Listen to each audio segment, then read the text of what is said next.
Good afternoon and thanks for joining me on Sunshine Reports. My name is Remy Allen. The second Ondo State Investment Summit themed Develop Ondo 2.0 is designed to focus on the blue economy, energy, gas, tourism and agriculture. The summit, declared open by the acting governor of Ondo State, Lucky Ayedatiwa, is scheduled to take place from today, Monday, 24th to 26th of July 2023 at the Dome International Culture and Events Center, Akure. The summit is to improve the state's investment capacity by targeting investors who would explore the untapped natural resources in the state while complementing the existing ones and also help build the local cottage industries as well as mop up the unemployment market. Other investment opportunities to be displayed at the summit are across various sectors from agriculture to manufacturing, tourism to technology, renewable energy to infrastructural development, among others. After the planning process, it's the D-Day for the commencement of the Investment Summit tagged Develop Ondo 2.0 right here in Ondo State, taking place at the international event called Event Center right here at the Dome. And of course, day one of the event is going smoothly, looking at the fact that captains of industries, top government officials from within and outside Nigeria are joining this particular event to be part of the process of unlocking the enormous potential right here in Ondo State. This particular investment summit, the second of its kind right here in the state, is tagged Developing Possibilities, and of course it's geared towards showcasing the rich potential right here in Ondo State to the international community, to businessmen and of course entrepreneurs to come on and invest in all of these opportunities that are here in Ondo State. And according to the chairman of the local organizing committee, that's the Commissioner for Energy and Mines, that's Mr. Razak Obe, did mention that this summit will take a look at showcasing the potential in agriculture, in tapping into the opportunities in energy and lots more, just to ensure that Ondo State is put on a higher pedestal for generations to come.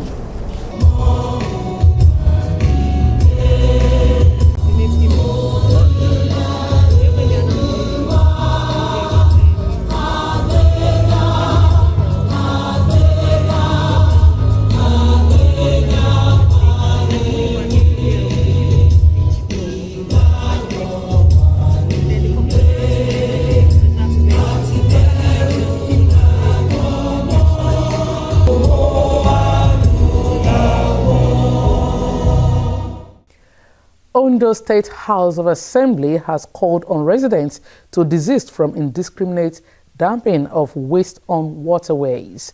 During plenary, which is the first since inauguration of the 10th Assembly, the lawmakers frowned at the rate at which every nook and cranny of the state is flooded as a result of indiscriminate dumping of refuse. House of Assembly correspondent Omoshile Oladesoye now reports. It was the first plenary of the lawmakers after the inauguration of the 10th Assembly on 3rd of June 2023.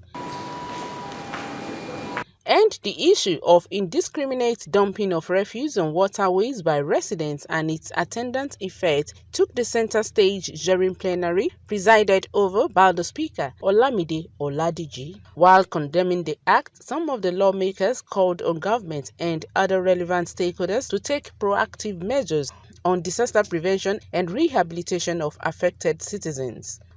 I also want to stand here, Mr. Speaker, sir, to appreciate the promptness of intervention of Ondo State government, because on the Thursday or the following week, amphibian excavator was mobilized. Preparation should be made as of when to make easy way out of clearing up of the drainages as a preparation to the rainy season.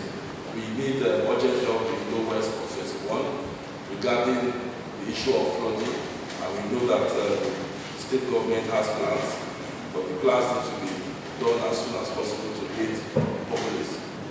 Help us to talk to the state government. We appreciate the one they've done, and they should continue to help us so that the life and the properties of our constituents is very, very important to us. Others charged the Nigerian Erosion and Watershed Management Project New Map to find a lasting solution to erosion disaster, especially in the coastal communities of Ondo State. We have been combating these issues. Part of the reasons why we have seen incursion there has to do with improper waste management because we are on the sea. Like I said, sensitization is very, very important, and draining services has to be effective and efficient within the state. I will implore this honorable house to call the attention of three ministry and agency of government to be proactive in this regard. We can share this initiative with both the lands and also the environment. You know, they can work with this initiative.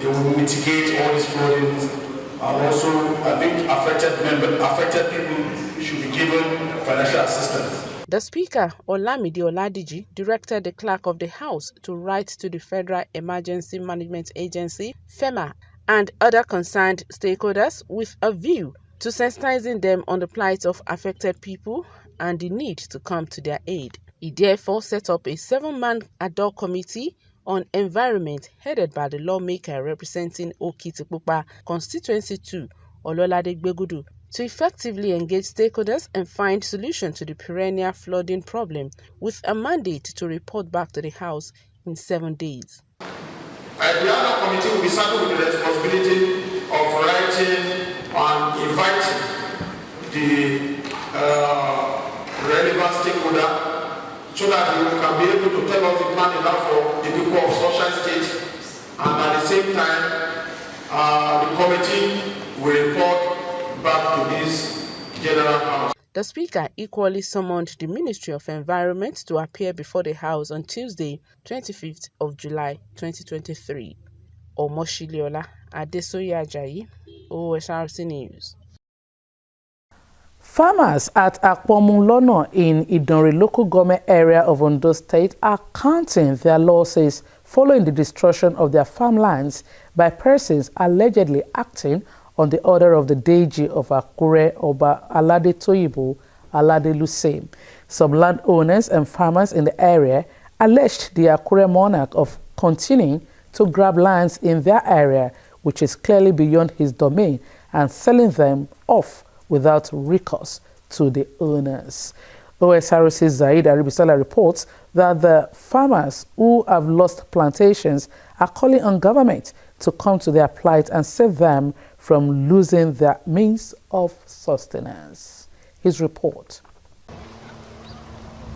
The destruction of a once green, virile vegetation is evident on this expanse of land located in Akpomulono, a community in Idonre local government area of Ondo State. Fallen trees going dry all over. Uprooted plants are also very visible in the area, some with fruits that were not even allowed to mature, not to talk of being harvested by the farmers. The ruins all laid before the farmers, most of whom have invested years of hard work and youthful energy to make a living from agriculture. Tálẹ̀ fún anybody àwa la máa ń lọ lára àwọn òṣìṣẹ́ wa rẹ̀ wọ́n wà níbí tájọ tí wọ́n jọ ń bá wa fèsì iṣẹ́ yẹn àwa ọmọ anybody a ò ta oko wa o wọ́n ti pẹ́ igi ọ̀bọ̀ tí wọ́n ti débi fífà ẹ̀ wọ́n ti débẹ̀ kán jọ kán má bá wa fa kán jọ o àwa ò ní kan mi irú èmi tẹ̀ wọ́n sìn mi ò lọ́kọ mi ò ní bàbá mọ́ mi ò ní ìyá. lókà bá mi Akíndé ìjòyè bá ṣe òótọ́ ṣé wọ́n gbọ́ Ìdànrè ṣàjòjì gédégédé inú bí ẹ̀ngàn bí mi sí láti gbọ́ ẹ̀mí láti ṣe kété yìí. Ìgò ní bàbá tí a bẹ́gi náà ti jọ èsì sọ́ọ̀yẹ́ ń bẹ́gi jẹ́ yìí akápẹ́ wọn lẹ́nu Ìdànrè aago tó ran ọ̀pẹ̀ yìí àìdí àwọn ṣẹ̀ṣẹ̀ gbé àkéké ẹ̀pọ̀ bẹ́ẹ̀ náà igi lílá ojú ìkàndó ká bẹ́ẹ̀ yìí kété náà yé ìjọba orí òbí bẹ́ẹ̀ yìí. According to them, This destruction was brought upon them by the Deji of Akure, Obalade Toyibo Alade Lucy, who they accused of illegal possession of land beyond his domain, selling off the land without the consent of landowners and agreement with farmers, as well as authorizing the destruction of whatever stood in the way, like their farms.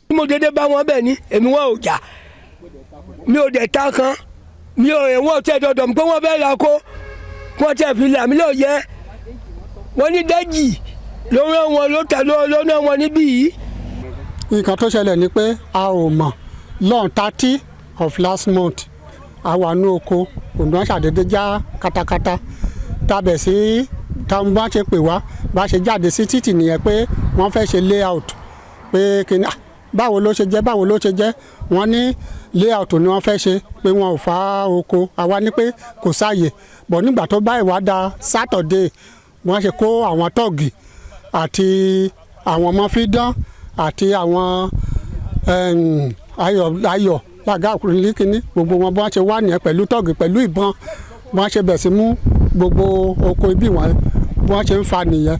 As the farmers move through the desecrated land, they lament the emotional damage, calling on government to rescue them from the alleged land grabbers who continue to spread their tentacles across the area. ilẹ̀ yìí ò pé gbogbo ẹni Déjì ti tà mo ní ó kó bàbá ìyá tèmi lélẹ́yìí o pé Déjì ò ní àṣẹ láti tà o wọ́n ní nǹkan tí máa fẹ́ ṣe sí ìgbà yẹn wọ́n ti máa fẹ́ gbowó kí n sọ fún wọn mo ní mi ò ní ìdòwó mo ní mi ò ta oko mi o mo ní mi ò ta èmi kọ́ ni mo lóko o ìyá mi tó bí mi náà pín oko fún so màmá dẹ̀ ti dàgbà ìyá mi ti dàgbà ó ti wà nílé èmi ni mò ń bá wọn bójú tó.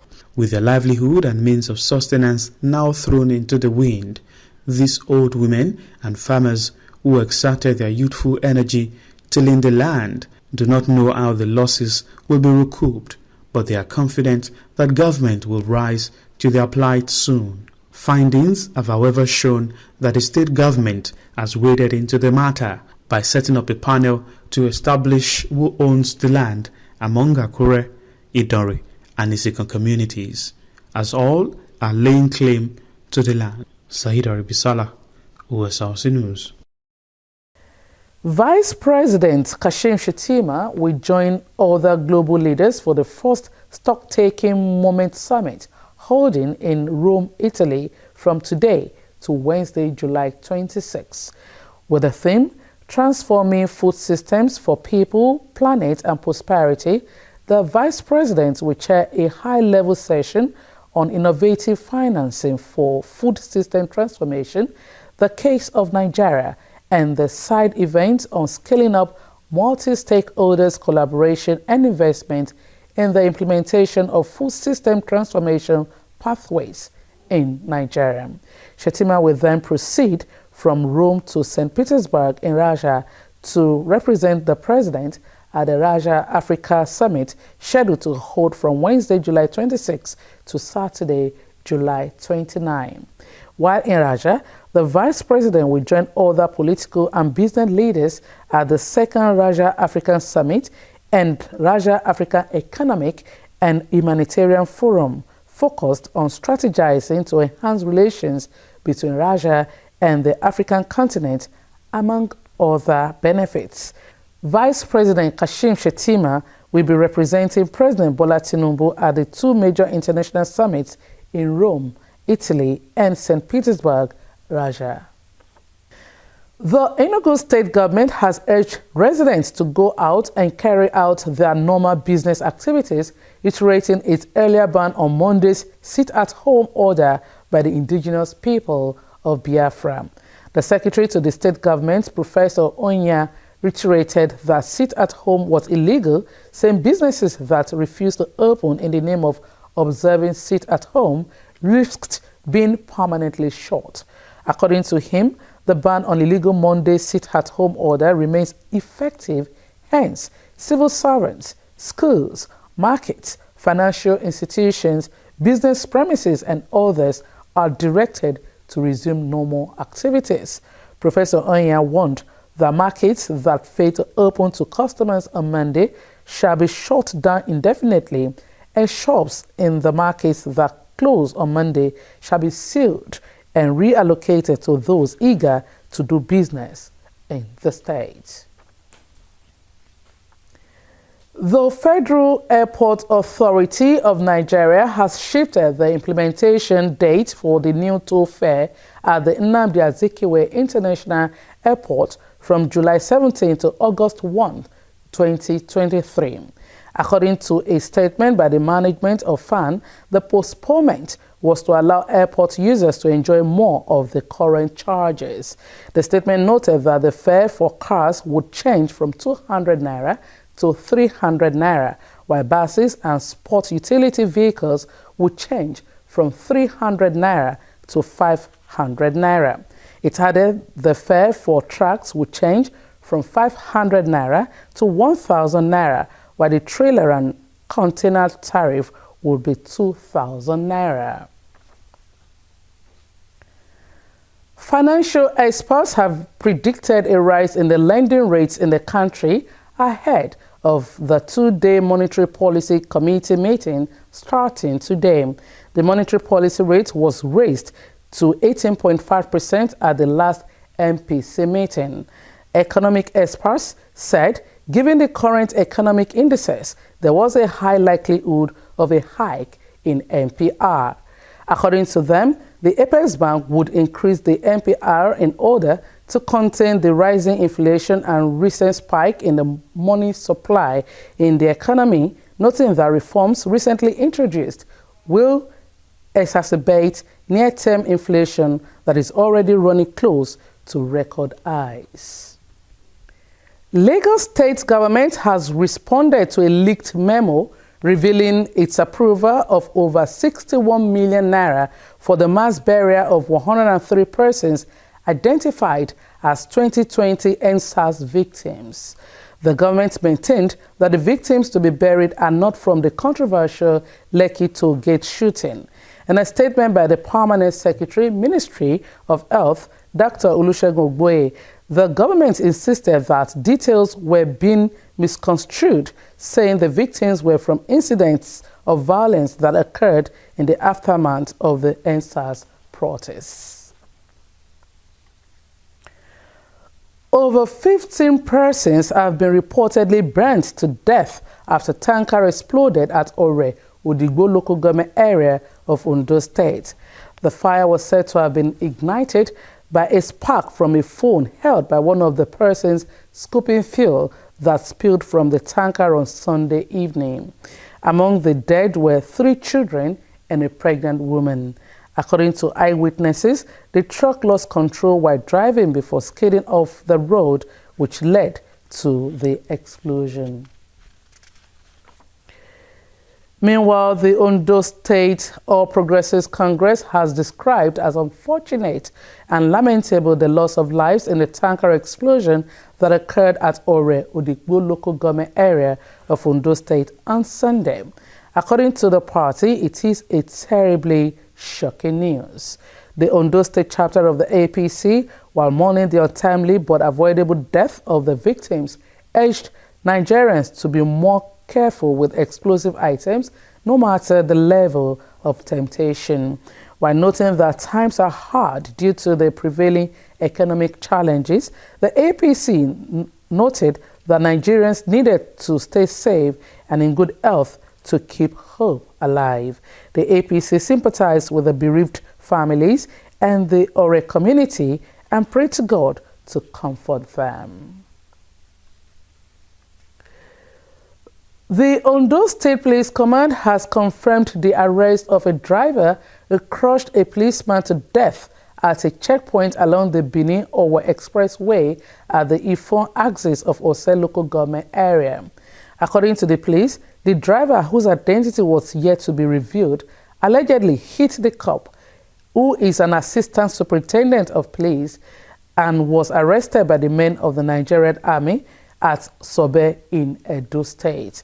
The command, however, denied an earlier report that the cop was killed by some suspected kidnappers on the expressway. The State Police Public Relations Officer, Mrs. Fumilayo Odunayo Omisonya, who confirmed the death of the police officer, declared that it was a case of hit and run, not kidnapping. And finally, on sports, Super Falcons head coach Randy Waldrum says the team is in good spirits ahead of their second Group B clash against Australia. The former African champions are in positive mood following Friday's 0-0 draw against Olympic champions Canada. Waldrum's side arrived Brisbane on Saturday and have set their sights on clash against the Meteorats. Waldrum stated that there is great vibes in the Super Falcons camp heading into the game built for the Brisbane Stadium on Thursday, 27th of July. And with that sports story, we've come to the end of Sunshine Reports. Many thanks for watching. Good afternoon.